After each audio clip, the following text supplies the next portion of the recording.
بسم الله الرحمن الرحيم، والصلاة والسلام على سيدنا محمد وعلى آله وصحبه وسلم. شكرا السادة الأفاضل، شكرا على حضوركم. تعلمون أن هناك برنامجا كبيرا من أجل التكوين المستمر في المغرب. هناك برنامج معد له مبالغ كبرى مالية كبرى أو ميزانية كبرى أو هدف مالي كبير يتعلق بالتكوين المستمر لقضاة النقد لقضاة الموضوع، كما أن محكمة النقد لها برنامج خاص بها من أجل التكوين المستمر.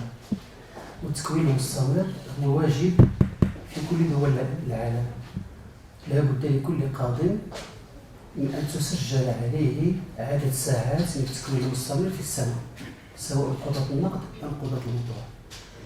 هذه الدورة الثانية للتكوين المستمر. الدورة الأولى كانت السنة الماضية، والآن هذه هي الدورة الثانية، وسنفتتحها بهذه الحلقة التي تهم ثقافتنا القانونية واطلاع، وهي تتحدث في اطلاعنا على ما تقوم به الوكالة القضائية التي كانت تسمى سابقا بالعون القضائي ومنظمة بداية 53 أظن.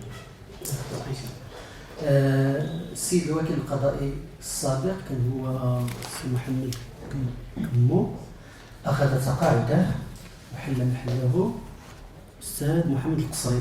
محمد القصري التحق حديثا بالوكالة القضائية، يساعد في هذه الوكالة حوالي 90 مساعد، أغلبهم دكاترة. أستاذنا الحاضر معنا الذي سيتحفنا بمعلومات حول الوكالة القضائية هو السيد محمد بهاء الدين الزباخ. عنده الهاتف إلا بغى شي حد الهاتف ديالو 06 73 99 54 93.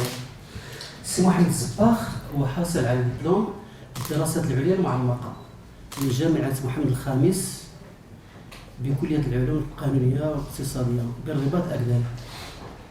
السي بهاء الدين ناقش رسالة تحت موضوع المنازعات المثارة بشأن ظهير 2 مارس 1973، وناقش فيه خاصة دعوى الإلغاء كنموذج، وأخذ هذا الدبلوم بميزة حسنة جدا مع توصية بالنشر.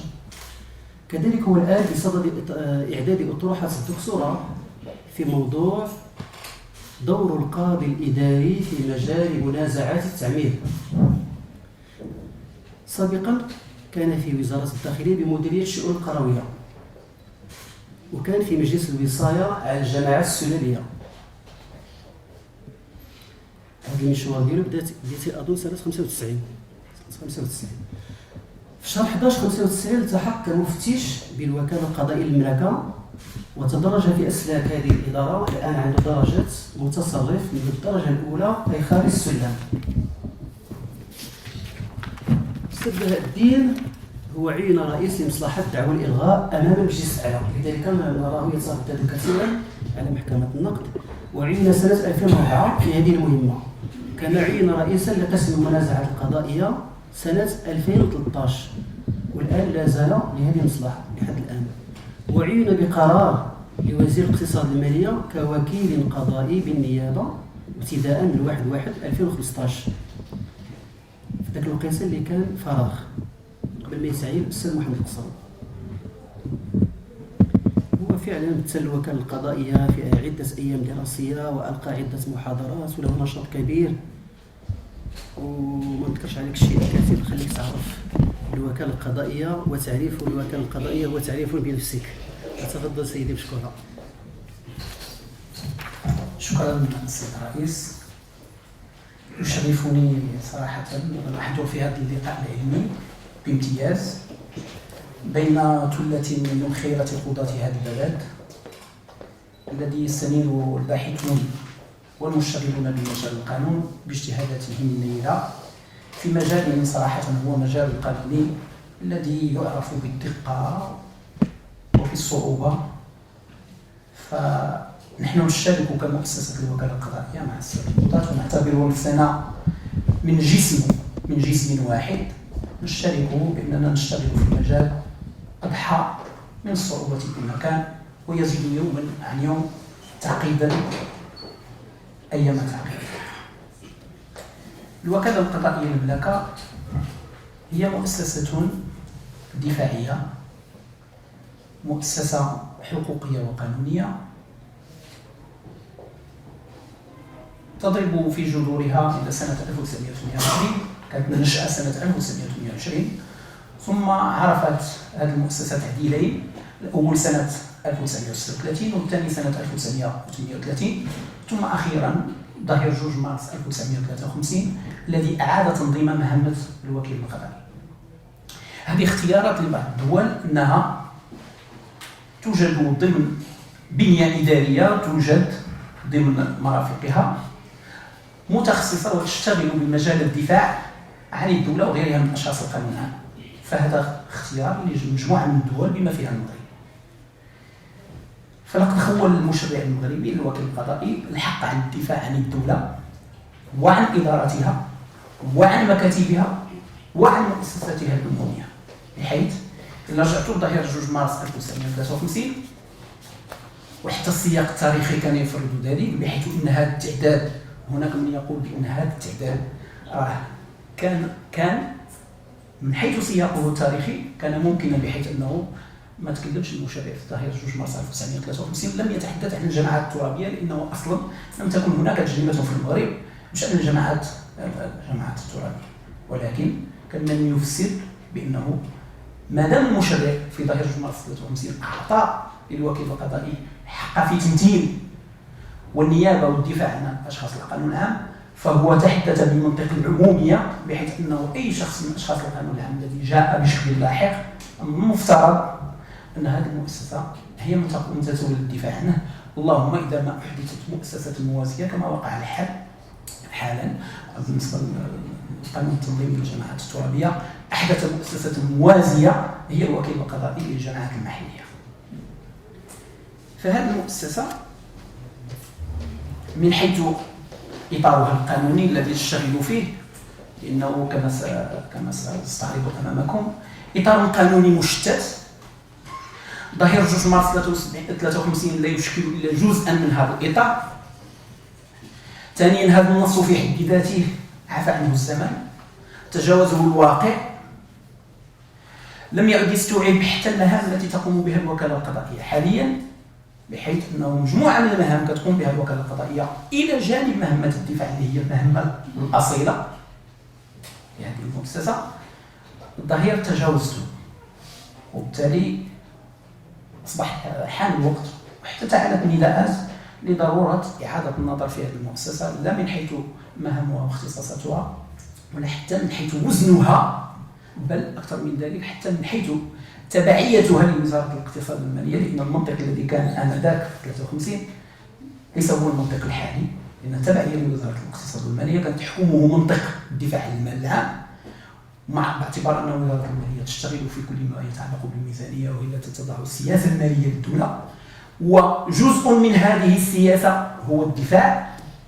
فهو جزء من هذه السياسة لأنه يفضي في آخر المطاف إلى الدفاع عن المال العام.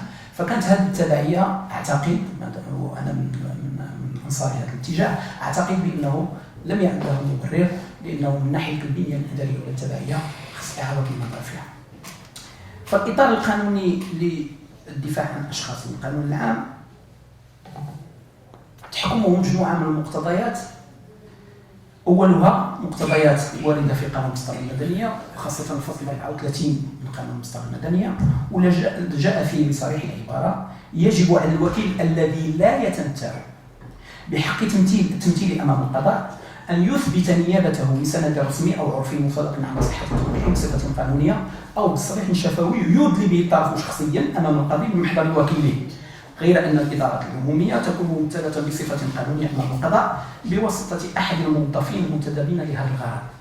فهذا المقتضى فيه شقان: الشق الأول وهو أنه ينص صراحة وبمفهوم المخالفة لما تنصص فيه أنه لا يجب على من يتمتع بحق تمثيل الأطراف أمام القضاء أن يدلي بسند رسمي أو عرفي، لأنه أصلا المشرع منحه حق تمثيل أمام القضاء بنص قانوني. وهذا الحال بالنسبة لمؤسسة الوكيل القضائي، ولا أقول الوكالة القضائية المملكة، فظهير 2 مارس 1953 أعطاه حق التمثيل، وبالتالي فهو إذا عملنا هذا المقتضى لا يلزم بالإدلاء بأي نيابة لأنه عنده نص قانوني خاص يجعله مهمته الأصيلة هو الدفاع وتمثيل الأشخاص أقوام القضاء. الشق الثاني من هذا المقتضى وهو يتعلق بالإدارات، غير أن الإدارات العمومية تكون ممتلئة بصفة القانون أمام القضاء بواسطة أحد الموظفين المنتدبين لهذه الغاية.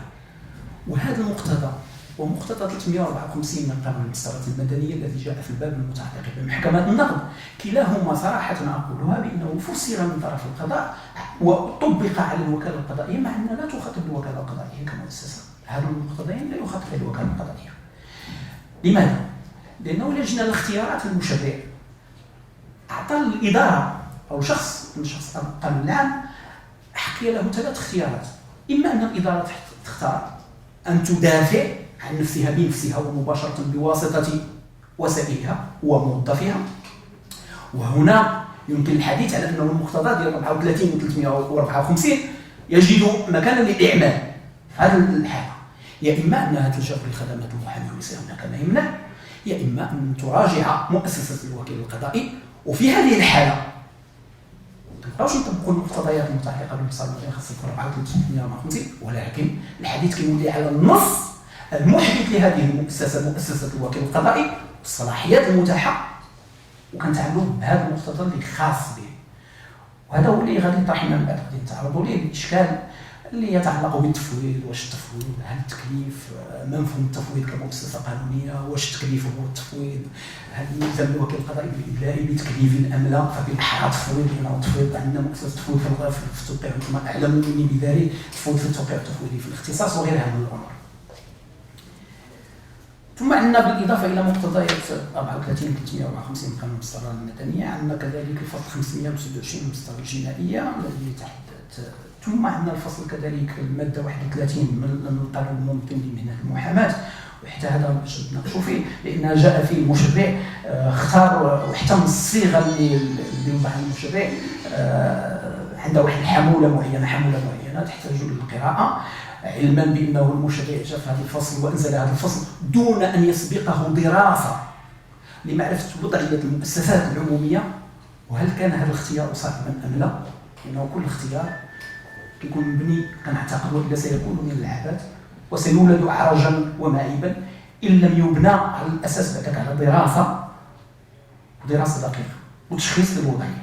جاء فيه لا يسوغ أن يمثل الأشخاص الذاتيون والمعنويين المؤسسة، لا يسوغ أن يمثل الأشخاص الذاتيون والمعنويون والمؤسسات العمومية وشبه العمومية والشركات أو يؤازروا أمام القضاء إلا بواسطة محامٍ ما عدا، والمشرع شروط العبارة لا يسوغ، ثم ما عدا إذا تعلق الأمر بالدولة والإدارات العمومية تكون نيابة المحامي أمرا اختياريا. هذا المقتضى أكد فعلا بأنه كاين واحد النوع من ما نقدرش نقول احتكار كلمة كبيرة، ولكن على الأقل بأنه مؤسسة الوكالة القضائية عندها واحد النوع من التميز في التعاطي مع ملفات أشخاص القانون العام والمداولة التي تهم أشخاص القانون العام، وأنها عندها النصيب الأكبر بالنسبة لهذا النوع من الملفات.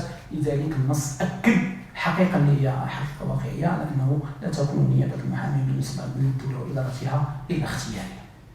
لكن في الشق الأول تحدث عن المؤسسات العمومية، وكان كثير ما قيل بأنه بخروج هذا المقتضى إلى حيز التطبيق أصبح الوكيل القضائي لم يعد يملك حق تمثيل المؤسسات العمومية، ولكن هذا الأمر غير صحيح على اعتبار أنه ظهير 2 مارس 1953 والذي لا زال ساريا مفعول ولم يطرأ عليه التغيير نفسه يتحدث عن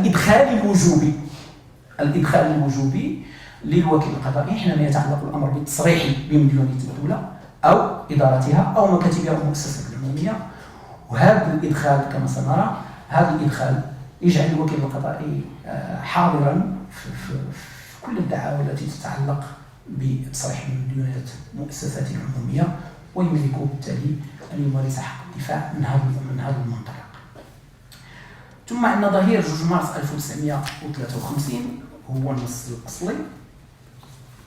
هذا الظهير بقراءته ستتبين لكم بأنه الوكيل القضائي يظهر في المسطرة القضائية على الأقل في 3 صور. الصورة الأولى وهو أنه خوله المشرع أن يتابع قبض ما في كل دين. الدين هنا يستعمل الديون المتعلقة بالدولة الشريفة والمكاتب والمؤسسات العمومية، وله أن يتابع قبض مال الدولة الشريفة والمكاتب والمؤسسات العمومية من الديون التي لا تصطبغ بصبغة الضرائب بالضبط ولا تدخل في مجال المملكة الخزانية. فهذا الأمر يتعلق بالبند الأول من الفصل الأول من ظاهرة جورج مارسال 1953، يعطي الحق للوكيل القضائي في أن يقيم الدعاوى من استرجاع الديون التي تكون للدولة أو غيرها من أشخاص القانون العام المنصوص المعددين به أي ديون على الغير، أنه يقيم الدعاوى. فهذه صورة من الصور التي يظهر فيها الوكيل القضائي للمملكة في المصطلح القضائي، أنه يقيم الدعاوى من أجل استرجاع الديون التي للغير على الغير. الثانية أن يقوم مقام رؤساء الإدارة والمديرين المعنيين بالأمر في إقامة الدعاوى على مدين الدولة الشريفة ومكاتبها والمؤسسات العمومية قد الاعتراف ما لهم من ديون. هذا المقتضى كذلك البند الثاني يتعلق بإقامة الدعاوى في حتى في غير ما يهم الديون، حتى في الدعاوى الأخرى التي لا تتعلق بالديون على الأغيار. ثم الصورة الثالثة أن يمثل في المحاكم الدولة الشريفة ومكاتبها ومؤسساتها العمومية في القضايا التي يكون مدعا فيها عليها، وأن يقوم في ذلك مقام رؤساء الإدارة والمديرين المختصين بالأمر حينما يكلفونه بذلك. فهنا صورة أخرى ظهر فيها الوكيل القضائي للمملكة، وهو في القضايا التي يكون فيها الدولة أو مكاتبها أو المؤسسة العمومية تكون مدعى فيها، هي طرف المدعى عليه. ثم جاتنا الصورة الأخيرة، وهو كل شخص أقام دعوى أمام المحاكم قصد إثبات دين له على الدولة الشريفة أو إحدى إداراتها أو مكاتبها أو مؤسسة العمومية، وكان هذا الدين غير داخل في شؤون الضرائب أو شؤون الأملاك المخزنية، فيجب عليه أن يقيم الدعوى على العون القضائي، وإلا فلا يقبل طلبه. هذه الصورة هي المتعلقة بالإدخال الوجوبي. فهذه الصور هذه أبرز الصور، بحيث أنه السائد أو الشائع في الأذهان، وهو أنه يتم الربط ما بين مؤسسة الوكيل القضائي وما بين تصريح بالديون فقط. والحال أن مسألة الإدخال الوجوبي حينما يتعلق الأمر بالتصريح بالمديونية لا تعد أن تكون صورة من الصور فقط، فيما ظاهرة 53 نص على صور أخرى قلما أنها تناقش، أو في العديد من الأحيان ما يثار انعدام صفة الوكيل القضائي في إقامة الدعاوى، والحال أنه النص يتحدث عن هذه الصلاحيات بشكل صريح. أمر آخر يرتبط بمؤسسة الوكيل القضائي وهو ما يهم حين التكليف، حينما يكلفنا النص استعمل حينما يكلفونه بذلك. عبارة التكليف في حد ذاتها فسرت على أنها الأمر يتعلق بتفويض، والحال أنه بالرجوع إلى المقتضيات القانونية المنظمة عندنا مؤسسة التفويض، مؤسسة التفويض في الاختصاص والتفويض في التوقيع. وكلنا نعلم بأن مؤسسة التفويض في الاختصاص أن ينقل الأصيل جزءا من اختصاصه وليس كلا، على اعتبار أنه المشرع هو الذي يريد أن يسند لجهة إدارية معينة أن يسند هذا الاختصاص، فليس لها مطلق الصلاحية في التنازل على كامل اختصاصها. ولكن التفويض في الاختصاص لا يعني أن يكون جزئيا وأن يتم تنصيص عليه بنص أن يكون هناك نص.